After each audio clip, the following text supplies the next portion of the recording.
एक बुआ होती है, वो अपने माँ के साथ रह रही होती है। तो उसकी माँ एक दिन मायके चली जाती हैं, जिसके बाद वो बुआ अपने घर के अंदर अकेली रहने लगती हैं। अब उसे काफ़ी ज़्यादा डर लग रहा होता है, तो वो अचानक अपने भाई के घर पर जाती हैं, जिसके बाद अपने भाई से कहती हैं कि तुम्हारी लड़की जो है मेरी भतीजी लगती है, उसे मेरे घर पर भेज दो, क्योंकि आज मेरी माँ जो है वो मायके चली गई है, मुझे घर पर काफ़ी ज़्यादा डर लग रहा है। उसका भाई अपनी लड़की को कहता है कि ठीक है, तुम बुआ के साथ चली जाओ और अगली सुबह अपने घर पर आ जाना। वो बुआ अपनी भतीजों को लेकर घर पर आती हैं, जिसके बाद शाम के वक्त खाना वाना बनाते हैं, दोनों जन खाना खाते हैं और उसके बाद 9 बजे के आसपास जब सोने चले जाते हैं और यहीं से एक कहानी की शुरुआत होती है। अगर आप भी सुनोगे तो सोचने पर मजबूर हो जाओगे। जब आसपास के लोगों को भी इस बात की जानकारी लगती है तो वो भी सोचने पर मजबूर हो जाते हैं और देखते ही देखते ये कहानी भी सोशल मीडिया पर वायरल हो जाती है। आखिर उस रात ऐसा क्या हुआ था, पूरी कहानी इस वीडियो के माध्यम से आप सभी को विस्तार से बताऊंगा। नमस्कार दोस्तों, मैं रमजान सैया और आज की सच्ची घटना जो मैं आपको सुनाने जा रहा हूं, दरअसल बिहार का एक ज़िला लगता है मुंगेर और यहीं पर एक थाना लगता है मुसलिप थाना और यहीं पर एक छोटा सा गांव होता है कतुलपुर। यहीं के रहने वाले राधे श्याम, जो कि मानसिक रूप से कभी ठीक ठाक नहीं चल रहे हैं। उनके 2 बड़े बेटे हैं जिनकी शादी हो जाती है। अब वो अपने घर परिवार से अलग रहने लगते हैं। राधे श्याम और उनकी पत्नी और साथ में उनकी एक बेटी होती है जिसका नाम काजल होता है। वो काजल अपने माँ बाप के साथ एक अलग घर के अंदर रह रहे होते हैं। उनके 2 बड़े भाई जो शादी के बाद अपने घर से दूर रह रहे होते हैं। इसी तरीके से उनका घर का गुजारा चल रहा होता है। राधे श्याम मानसिक स्थिति से ठीक नहीं होने के कारण उस घर परिवार का सर्वाइव करना काफ़ी ज़्यादा मुश्किल से गुजरा होता है। लेकिन आखिरकार काजल की माँ इधर इधर मेहनत मजदूरी करके अपना घर चला रही होती हैं। काजल को हमेशा से शौक़ होता था कि वो लड़के की तरह रहे, लेडीज़ बाल रखे और पैंट शर्ट पहनकर जो है लड़कों की तरह दिखे। उसी तरीके से उसके गुण होते हैं और इसी तरीके से वो पहनती हैं और घूमती हैं।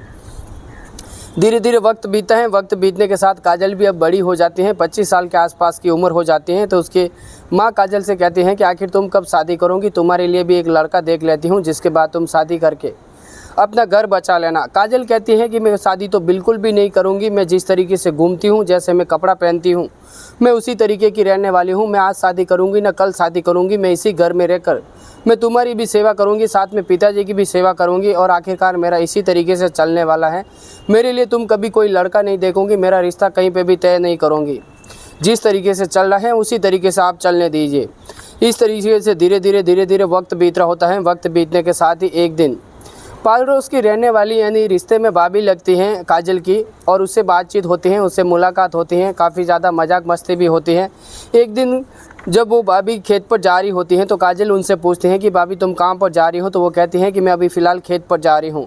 काजल कहती है कि मैं भी तुम्हारे साथ चलना चाहती हूँ, मैं भी देखती हूँ कि खेत के अंदर कैसे काम होते हैं और किस तरीके से काम करते हो। आखिरकार काजल भी जो है अपनी मुँह बोली भाभी होती है उनके साथ खेत के अंदर चली जाती हैं, जिसके बाद भाभी खेत में अपने काम पर लग जाती हैं। काजल इधर इधर घूम रही होती हैं तो अचानक उसकी मुँह बोली भाभी काजल को बुलाती हैं और कहते हैं कि काजल तुम शादी कब करने वाली हो। अब काजल कहती हैं कि मुझे शादी की क्या ज़रूरत है, मेरे घर परिवार लड़का देखेंगे और लड़के के साथ तो मैं शादी करने वाली हूँ नहीं। मुझे अगर शादी करनी है तो मैं किसी लड़की के साथ शादी करूँगी, क्योंकि जितने भी मेरे अंदर गुण हैं वो एक तरीके के लड़के के टाइप गुण हैं। मैं एक सेम लिंगिंग हूँ। मुझे जब रिलेशन बनाना होगा तो मैं एक औरत के साथ बनाऊंगा, मैं एक लड़की के साथ बनाऊंगा, नहीं कि मैं किसी लड़के के साथ बनाती हूँ। अब जैसे ये बात सुनती हैं मुँह बोली भाभी तो वो हंसने लग जाती हैं और वो काजल से कहती हैं कि काजल तुम ये क्या कह रही हो, वाकई में तुम क्या मजाक करी हो। तो काजल कहती हैं कि भाभी मैं मजाक नहीं करती हूँ, मैं जो भी कह रही हूँ मैं एकदम सच कह रही हूँ। मुझे शादी अगर किसी से करनी होगी तो मुझे लड़की के साथ शादी करनी होगी। मैं लड़के के साथ कभी शादी कर ही नहीं सकती हूँ, क्योंकि मैं भी लड़के की तरह सब कुछ कर सकती हूँ।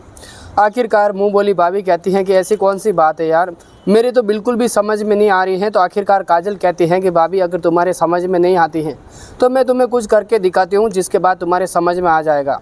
आखिरकार काजल मुँह बोली भाभी के ऊपर बैठती हैं, जिसके बाद एक लड़की की तरह उसके साथ सेम लिंगिंग रिश्ता बनाने की कोशिश करती हैं। वो लेस्बियन टाइप की लड़की होती हैं, जिसके बाद जैसे ही उसके साथ संबंध बनाती हैं एक फोरप्ले टाइप का जो है वो रोमांस करती हैं, जिसके बाद उसकी मुँह बोली भाभी इस बात को मान जाती हैं कि वाकई में तुम जो है इस तरीके का लड़के की तरह कर सकते हो, तुम लड़के से शादी बिल्कुल भी नहीं कर सकते हो, तुम्हें किसी लड़की से ही शादी करनी होगी।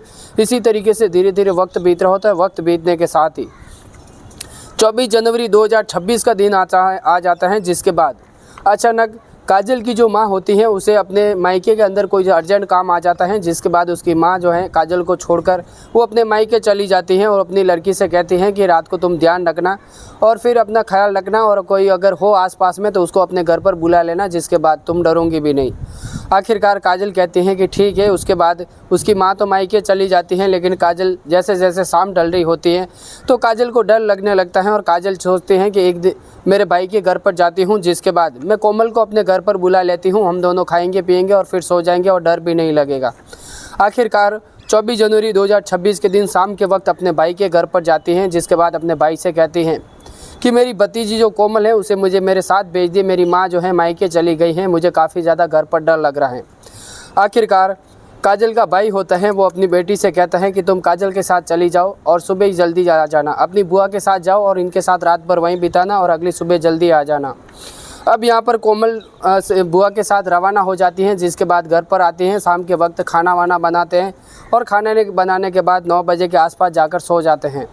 लेकिन अचानक जैसे ही काजल की नींद लगती है, जैसे ही उसकी नींद खुलती है तो वो देखती हैं कि कोमल जो है एक फंदे पर लटक रही है, और जैसे ही ये नज़ारा देखती हैं तो काजल काफ़ी ज़्यादा डर जाती है। डरने के बाद कोमल को जो है खोलकर नीचे उतार देती हैं, फंदे से लटकी हुई लाश को जो है नीचे उतारने के बाद देखती हैं तो काजल सोचती हैं कि यहाँ पर कोमल तो जो है इस दुनिया को छोड़कर चली गई हैं। जिसके बाद वो दौड़ती रोती बिलखती सीधे अपने भाई के घर पर जाती हैं और जिसके बाद अपने भाई से कहती हैं कि मैं कोमल को लेके गई, हम दोनों खाना पीना खाए, जिसके बाद मैं तो सो गई और कोमल को जैसे ही मेरी नींद खुली मैं देखती हूँ तो कोमल एक फंदे पर लटकी हुई दिखाई दी। फिर मैंने उसको खोलकर नीचे उतारा, देखा तो जो है वो आखिरी सांस जो है वो हमेशा हमेशा के लिए छोड़कर चली गई हैं। जैसे ही उसका भाई ऐसी बात सुनता है वो तुरंत भागता हुआ आता है और देखता है कि कोमल की डेड बॉडी के अंदर जो है थोड़ी सी हलचल दिखाई दे रही थी, यानी उसके कपड़े जो हैं उठ पटांग टाइप के दिख रहे होते हैं। तो उसे डाउट होने लगता है और पास ही के थाने में मुसली थाना के अंदर फ़ोन कर देता है, 112 नंबर पर कॉल कर पुलिस को बुला लेता है। जैसे ही पुलिस को बुलाता है कोमल भी वहाँ पर खड़ी होती हैं। अचानक कोमल जो है पीछे के रास्ते से वहाँ से भाग जाती हैं। अब यहाँ पर पुलिस जो है जैसे ही उस डेड बॉडी को देखते हैं, डेड बॉडी को देखने के बाद जैसे ही डेड बॉडी को अपने कब्जे में कर लेती हैं और फिर उसे पोस्टमार्टम की रिपोर्ट के लिए भेज देती है। अब पुलिस पोस्टमार्टम की रिपोर्ट आने से पहले यहाँ पर पूछताछ करने लगते हैं, यानी काजल का जो भाई होता है उससे भी पूछताछ करते हैं कि आखिर तुम्हारी लड़की के साथ हुआ क्या है। तो वो कहता है कि यहाँ पर मेरी माँ जो है मायके चली जाती है, जिसके बाद मेरी बहन मुझे ये कहने के लिए आती है कि मेरी लड़की को मेरे साथ में भेज दो। जैसे ही मैं अपनी लड़की को मेरी बुआ के यानी उसकी बुआ के साथ में उसे भेज देता हूँ रात को रुकने के लिए, और जिसके बाद 9-10 बजे के आसपास जो है मेरी बहन वापस दौड़ कर आती है। वो कहती है कि जो है फांसी पर लटक चुकी हैं। जब ये सारी जानकारी पुलिस वालों को लगती है तो थाना प्रभारी डीएसपी अभिषेक आनंद होते हैं, वो अपनी एक टीम गठित करते हैं। टीम गठित करने के बाद इस केस की जांच पड़ताल करने लग जाते हैं, जिसके बाद अब यहाँ पर काजल को ढूंढने की कोशिश करते हैं। काजल पहले से ही वहाँ से फ़रार हो जाती हैं। जब अलग अलग जगहों पर उसे ढूंढने की कोशिश करते हैं तो पुलिस को बिल्कुल भी जानकारी नहीं लगती है। जैसे ही उसका फ़ोन ट्रेस कर दी जाती हैं तो ट्रेस के जरिए काजल को आखिरकार गिरफ्तार करके थाने में लाती हैं, और थाने में लाकर जब उसे पूछताछ करते हैं तो काजल पहले तो कहती है कि मैंने ऐसा कुछ नहीं किया है, मैं तो खाना खा के सो गई थी। जिसके बाद मैं देखती हूँ तो यहाँ पर कोमल जो है फंदे के ऊपर लटकी हुई दिखाई दी, तो मैंने नीचे उतार कर उसको देखा तो वो उसकी नब्ज़ मैंने ढूंढी तो वो जो है इस दुनिया को छोड़कर चली गई थी। जैसे मैं अपने भाई के घर पर जाती हूँ, भाई को भी बुला के लेके आ जाती हूँ, लेकिन भाई पुलिस को फ़ोन कर देता है। पुलिस को फ़ोन करने की बिल्कुल भी ज़रूरत नहीं थी। अब जैसे ही पुलिस ये कहानी सुनती है तो आखिरकार एक शक्ति के साथ पेश आती हैं, जिसके बाद काजल टूटती है। टूटने के बाद आखिरकार एक कहानी सुनाने लगती हैं। वो कहती हैं कि मैं एक सेम लैंगिक टाइप की लड़की हूँ, मुझे जो है लड़कियों के साथ रिलेशन बनाना काफ़ी अच्छा लगता है। मैं एक मेरी मुँह बोली भाभी के साथ पहली बार खेत के अंदर मैं रिलेशन बनाती हूँ, जिसके बाद मुझे काफ़ी ज़्यादा मज़ा आता है और यही सिलसिला इसी तरीके से चल रहा होता है। अब मेरा ज़्यादा जब औरतों के साथ संबंध बनाने का मन करता है, सेम लैंगिक का संबंध बनाने की मैं कोशिश करती हूँ, लेकिन मेरे आटे में कोई नहीं आती है। तो मैं अलग अलग लोगों को अलग अलग औरतों को जो है मैं लोन दिलाने की ट्राई करती हूँ, जिसके ज़रिए मैं अपने पास बुलाकर उनके साथ संबंध बनाती हूँ या फिर किसी को पैसे देकर अपने पास बुलाती हूँ। जिसके बाद अलग अलग औरतों के साथ मेरे कई औरतों के साथ गाँव में संबंध होते हैं, वो इसी तरीके से सिलसिला चल रहा होता है। लेकिन जो मेरी भाई की लड़की है कोमल, मैं उसके बारे में काफ़ी ज़्यादा सोचती हूँ। मैं उसके साथ भी संबंध बनाना चाहती थी, लेकिन मुझे कभी मौका नहीं मिलता है। लेकिन एक दिन मेरी माँ जब मायके चली जाती हैं तो उस दिन मुझे मौका मिलता है। मैं अपने दिमाग के अंदर सोचती हूँ कि आज शाम जो है मेरे भाई की लड़की कोमल को अपने घर पर बुलाऊँगी और फिर उसके बाद जो है मैं सेम लैंगिक संबंध बनाऊँगी।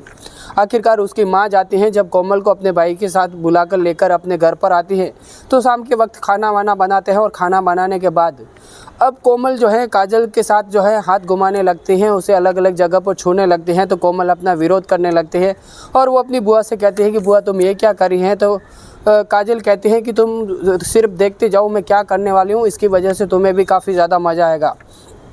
आखिरकार काजल आगे का प्रोसेस करने लगती हैं, लेकिन यहाँ पर फिर से कोमल उसका विरोध करने लगते हैं। वो कहते हैं कि तुम एक सैंग टाइप की औरत हो, तुम एक लेस्बियन हो, इसके बारे में मुझे पहले से जानकारी थी। गांव के लोग भी जो है सब तुम्हारे बारे में इसी तरीके से बात करते हैं। तुम जो मेरे साथ करने जा रही हैं वो काफ़ी गलत है। इसके बारे में मैं अपने भाई को, मैं अपने पिता को भी बताऊंगी, मैं अपने चाचा को भी बताऊंगी, पूरे गांव में जो है चर्चा कर दूंगी कि तुम इस टाइप की औरत हो और मेरे साथ ऐसे ऐसे गंदे काम कर रही थी। इसी बात को लेकर काजल को काफ़ी ज़्यादा गुस्सा आ जाता है, जिसके बाद उसकी जब वो बात नहीं मानती हैं तो एक रुद्राक्ष की माला लाती हैं, जिसके बाद कोमल के गले में डालकर उसे खींचती हैं।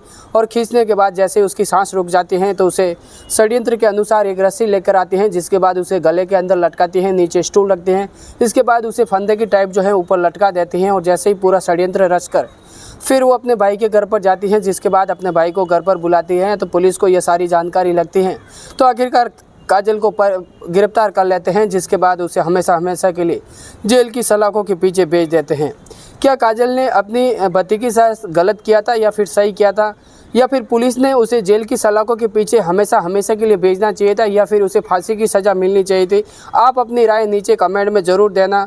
आज की कहानी सुनाने का मकसद हमें किसी को ठेस पहुंचाना नहीं, किसी को तकलीफ़ पहुंचाना नहीं, बल्कि आप जहां भी रहते हैं सेफ रहिए, सुरक्षित रहिए और सावधान रहिए। चलते हैं कमेंट्स की ओर। तो डॉक्टर AK अग्निहोत्री उत्तर प्रदेश से हमारी वीडियो देखते हैं। यश प्रयागराज उत्तर प्रदेश से, कार्तिक पंड्या बनारस उत्तर प्रदेश से, महावीर मुंबई महाराष्ट्र से हमारी वीडियो देखते हैं। आप सभी को वीडियो देखने के लिए बहुत बहुत शुक्रिया।